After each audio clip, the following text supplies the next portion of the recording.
Good morning. Have you read this book? Not particularly this book. This is my Bible. But have you read your Bible? Have you read your Bible from cover to cover? It's a pretty amazing feat. I have not done it. I'm not a very good reader. I'm a slow reader. It takes a little bit.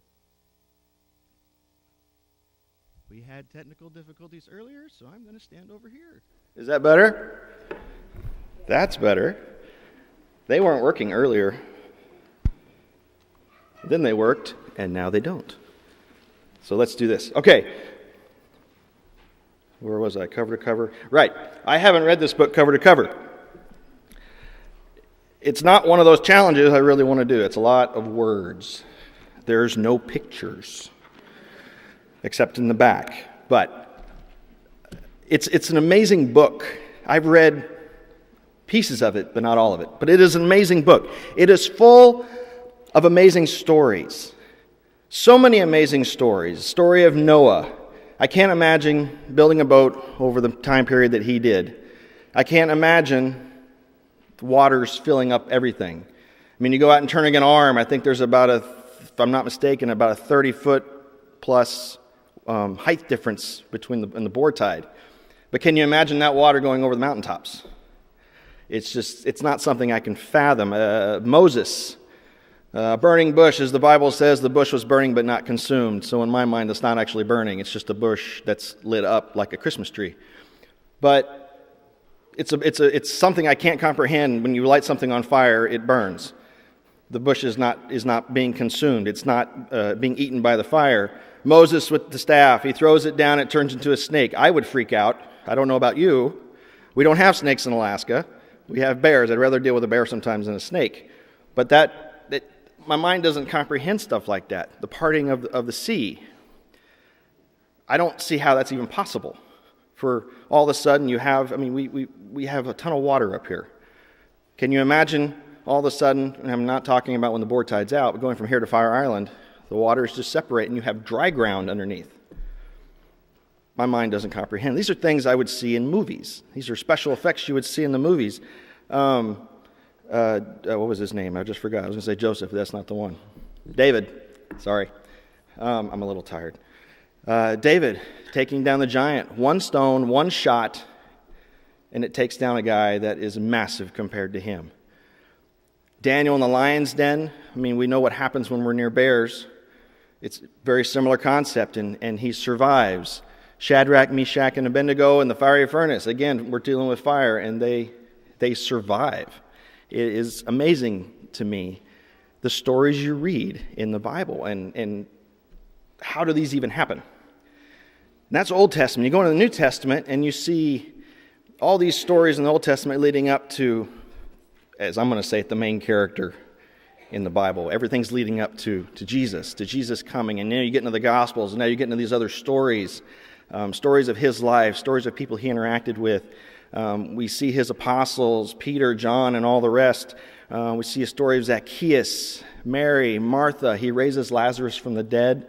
There's Pilate. There's so many people, Nicodemus, that he deals with throughout the Gospels. Amazing stories, amazing things he does. And then you go into Acts, and it just keeps going on. With Peter, John, we see Paul introduced.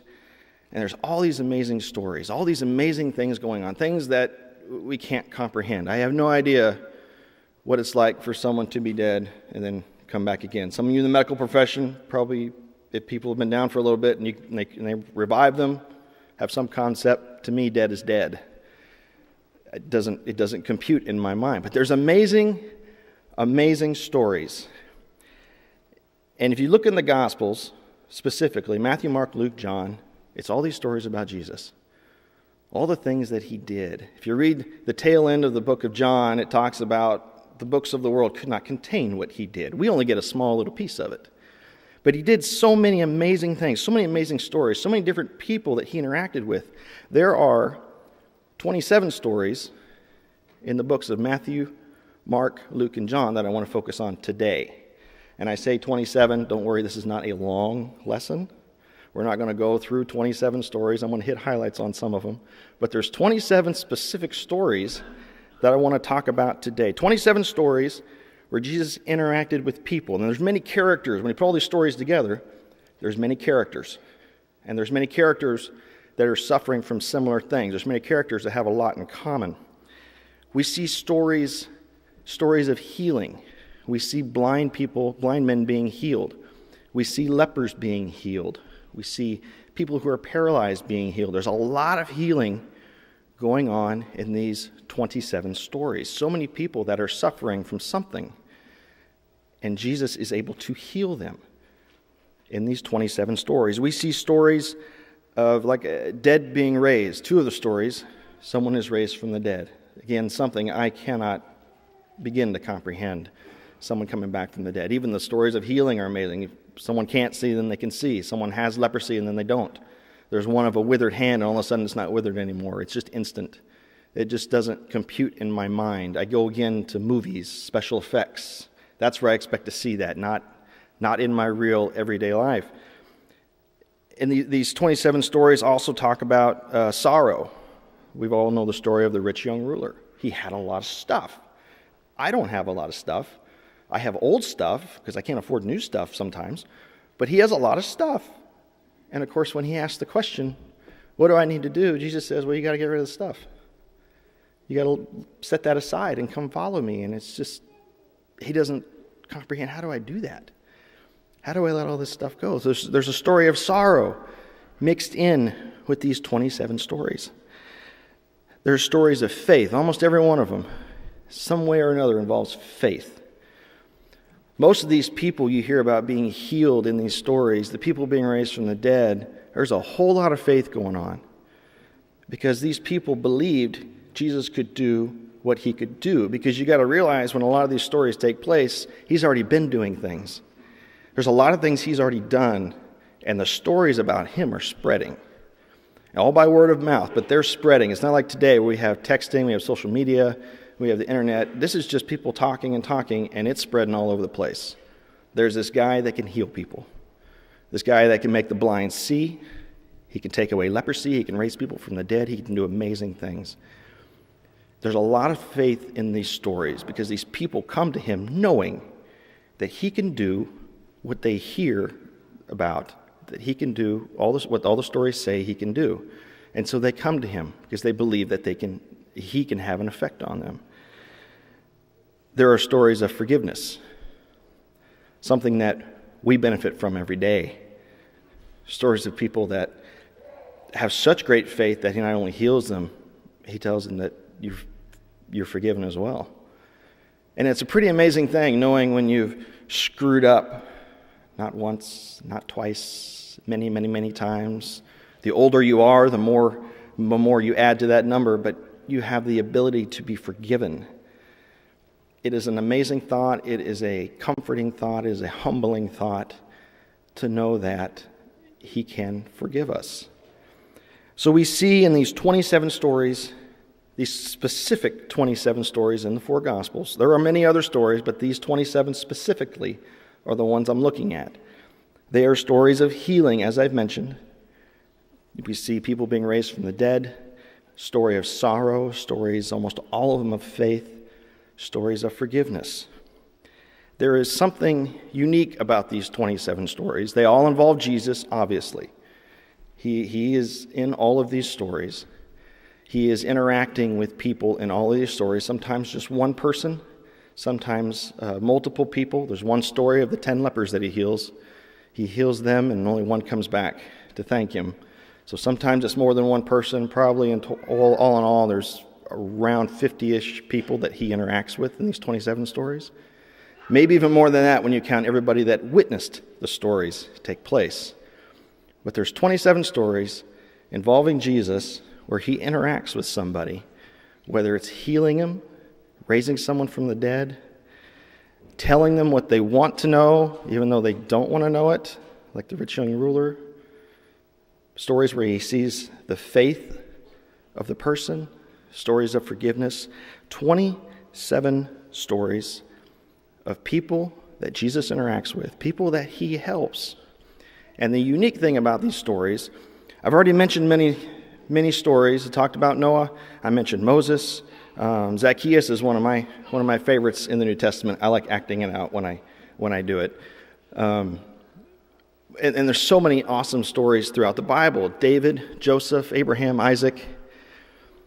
But the unique thing about these 27 stories, all the other stories I've mentioned briefly, you know who the main character is. Noah, Moses, Abraham, Isaac, Daniel. We hear the names of the apostles. Paul, it surfaces in Acts. All these stories of people that we're told who they are. We told where they come from. We see a lot about their lives.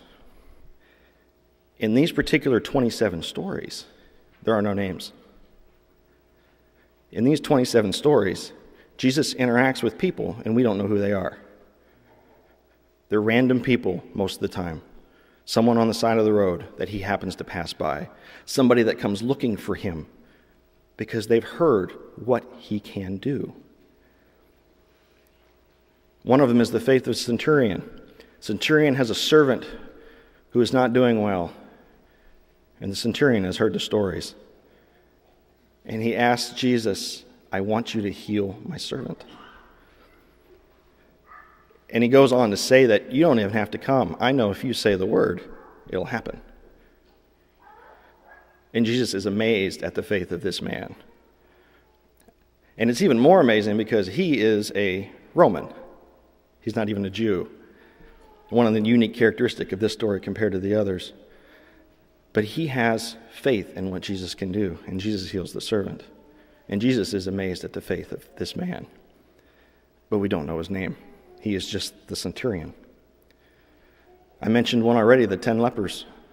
They cry out to him, "Can you heal us?" And sure enough, he does what he does in all the other stories, and he heals them. And one comes back and thanks him. We don't know their names. It's just 10 guys on the side of the road. We have no idea who they are. There are stories of blind people being healed. And a lot of the early stories you read in some of the Gospels, Jesus will heal them, and he says, "Don't go say anything. Don't tell anybody." If you were blind and now you can see, if you had leprosy and your body is covered in all that, and all of a sudden you're clean, whatever it is that you just got healed from, I mean, we've all had illnesses over our lives. We've all had things we've struggled with at one point or another, and it was just instantly taken away. Could you keep your mouth shut? I don't think I could. So I totally understand these guys in several of these stories going out and telling everybody, "Look what just happened to me. Look what Jesus did." But it's pretty amazing, all the things he does. There's one woman who just has to touch his cloak. She has been dealing with an issue her whole life. She has tried everything she can try. He's in the middle of a crowd, and in her mind, it's like, all I got to do is touch his cloak. I don't even have to touch his body, just his cloak. And as soon as she does, he's healed. She's healed. And he notices it. He feels the power drain. And the apostles are like, and he makes the statement, "Who touched me?" And the apostles are like, "Really? You're in a crowd of people. You ever been to the state fair and try to walk through on the last day, Labor Day? You are shoulder to shoulder with people. I imagine that in this situation." And Jesus asked, "Who just touched me?" Everybody touched him. But he noticed the one person. And her faith made her well. There's the woman caught in adultery. Don't have a clue who she is. It's pretty obvious she was set up. But it's one of those situations where, I mean, we all have had it. We all have secret sins. It's the things that we screw up on we don't want anybody to know about. Well, she got caught. And she didn't just get caught. She got put on public display. She was brought to Jesus by a crowd with the full intent. Their full intent was to kill her, to stone her, because that's what the law said. And I think it's a very fascinating story in the fact that Jesus didn't speak at first. He just knelt down and started doing something in the sand. I would love to know what he was doing. Was he writing something? Was he drawing pictures, tic-tac-toe? I don't know. And then he stands up and he makes one statement. "You who is without sin, cast the first stone." And then he goes back down again and just starts writing in the sand. He makes one sentence, one statement, and it had a massive impact on everybody there. Sometimes we don't need a lot of words. And then the crowd, from the oldest to the youngest, starts to disperse because they all realize, I am no different than her. I'm guilty just like she is. And then they're all gone. He asks her where they're at. He says to her, I don't condemn you either. Go and sin no more. Don't have a clue who she was. We don't even know who the people in the crowd were. There's no names. Jesus is the only name given. There's so many different stories in there. There's one where he's coming up on the city. There's a funeral procession coming out, and there's a widow whose son has just died. There's the young men that's carrying the widow. There's people in this whole procession. She doesn't even go to him. He sees her, and he takes compassion on her. And he goes over, and he raises her son from the dead. And I'm sure she was all excited. I'm sure that, and it says that the people were just amazed. They were scared and amazed at what had just happened. But we don't know who she was. We don't know who the son was. We don't know who any of the people in the crowd were. We don't have any names. They were just people that he happened to come in contact with, people he happened to see. There's a story where he's walking into the city of Jericho. This is right before the story of Zacchaeus. And he's walking in, and there's a massive crowd, and there's this blind beggar on the side of the road. And of course, he can't see anything, but he can hear the commotion. And he asks somebody in the crowd, what's going on? What's with all the noise? Because I'm guessing it's not usually that busy. Or he's used to the normal sounds of the traffic going in and out of the city. And they tell him who it is that's walking by. And of course, he starts getting a little excited because he's heard the stories too. All these stories that have spread about Jesus and what he can do, and he starts to shout, to call to Jesus because he knows Jesus can heal him. And of course, the people in the crowd tell him, be quiet, which baffles me because it's like, do you guys realize this is the type of person that Jesus has been working with, that he's been able to heal, and they tell him to be quiet because they want to see Jesus. They're not even focusing on this guy. And of course, he keeps shouting louder and louder and louder. And Jesus goes to him. And Jesus heals him. There's so many different stories of all these different people that Jesus interacted with, and we don't know who they are. We have all these stories throughout the Old Testament. We have stories in the Gospels. We have stories in Acts, and we see who these people are. There's a lot of names throughout in Acts. But these specific 27 stories where Jesus interacted with these people, we don't know who the people were. There's no names listed. We call them the leper, the blind man, the woman caught in adultery, the faith of a centurion, the widow's son. We have to throw a label there because it helps us with the titles in the Bible for the story. Helps us find our stories better. It actually helped me a lot when I was going through and looking all these up. But it's interesting to me that there's no names listed. We don't know who they were. They were random people that Jesus came in contact with. And I know, based on what in the book of John says, like I mentioned, there's a lot of people he came in contact with. But these 27 stories, God decided, we need these. We need these 27. I started asking myself, why? Why would you put stories like this in here and not tell us who they were? Some of these stories are pretty long. When you look at the amount of text there is that explains the story, some of them might be 1 or 2 verses. It was just this one little snippet that was put in there to say, yeah, he stopped, he healed this guy, and then we go to the next thing he did. And it still makes me wonder, why are those in there? Why do we need to know about all these random people he interacted with? And as I start thinking about why, I start realizing, and this is the question I'm going to throw at you, is I'll throw this question to you, then I'll explain it. When you look at these 27 stories, when you look at the people he healed, the people he raised from the dead, the people he forgave, the people who had so much faith, people who walked away upset because they didn't think they could do what he said.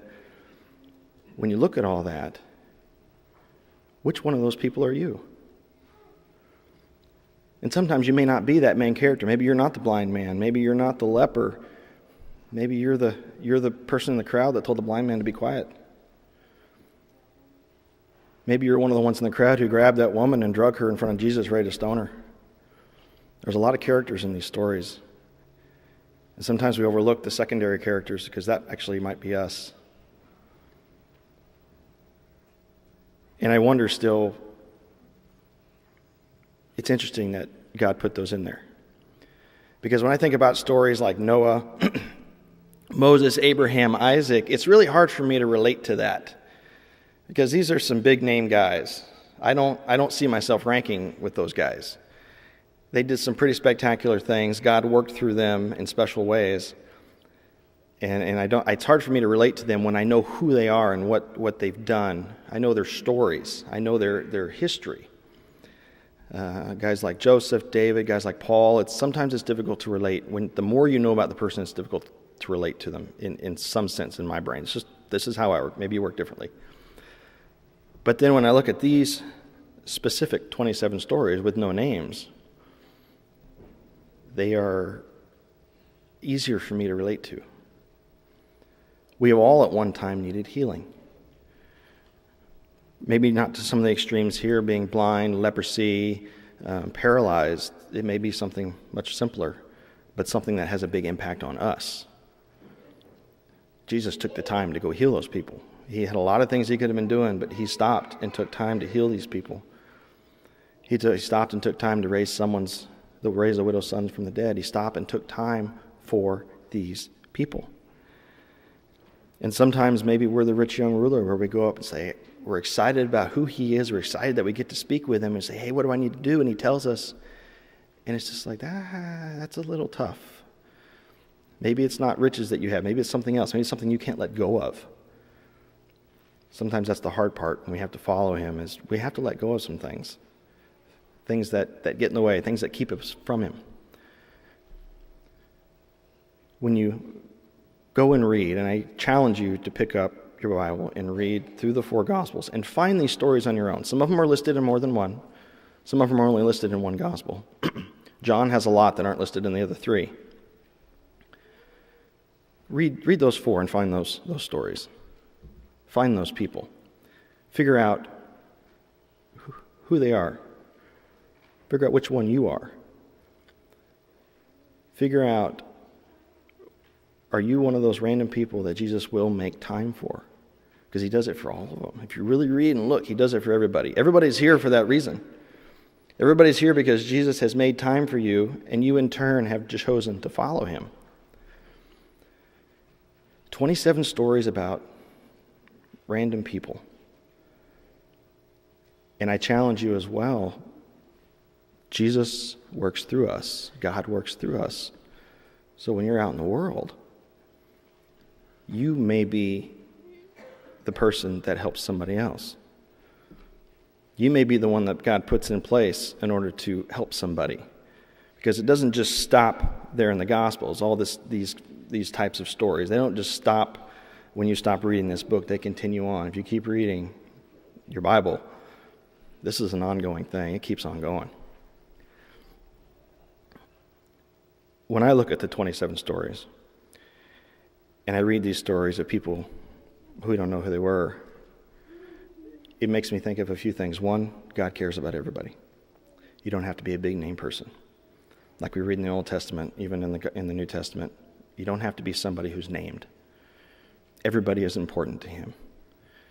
Even the lowly beggar on the side of the road is important to God. And he makes time for that. And that makes me feel better because sometimes I don't feel like I'm somebody, but God makes time for me. And so it helps me relate to these people. And when I look at these 27 stories and I try to figure out, which one am I? Am I the rich young ruler who can't let the stuff go, who can't give up what I need to give up in order to follow Jesus? Am I the one on the side of the road shouting his name because I need him to help me? Am I the one grieving over the loss and Jesus comes and finds me and says, hey, I'm going to help you out here? Am I the one that's been caught in that secret sin and I've been put on trial and Jesus says, I'm going to forgive you? And then I can move on. So when I look at these 27 stories, and I read these 27 stories, and I look at the people in these 27 stories, and I try to figure out who I am, I'm every one of them. Both the good and the bad. Sometimes I need healing. Sometimes I can't give up what I need to give up. Sometimes I'm the one telling somebody to be quiet because I'm trying to focus on him when actually I should be bringing that person to him. Sometimes I'm the one putting somebody on trial. I'm every one of them. And that makes me happy and sad at the same time. But I know that if I stay focused on him, if I stay looking to him, I don't have to be the negative people.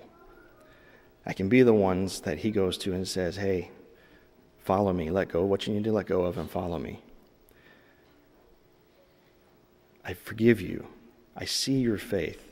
I'm going to heal you. I'm going to be there for you no matter what. Because even though I might just be someone on the side of the road, I am still worth something to him. 27 stories about random people. People with no names, people just on the side of the road. Which one are you? Which one are you? Or are you more than one? Are you like me? I can put myself in every position. But no matter what, he is the way that we need to go.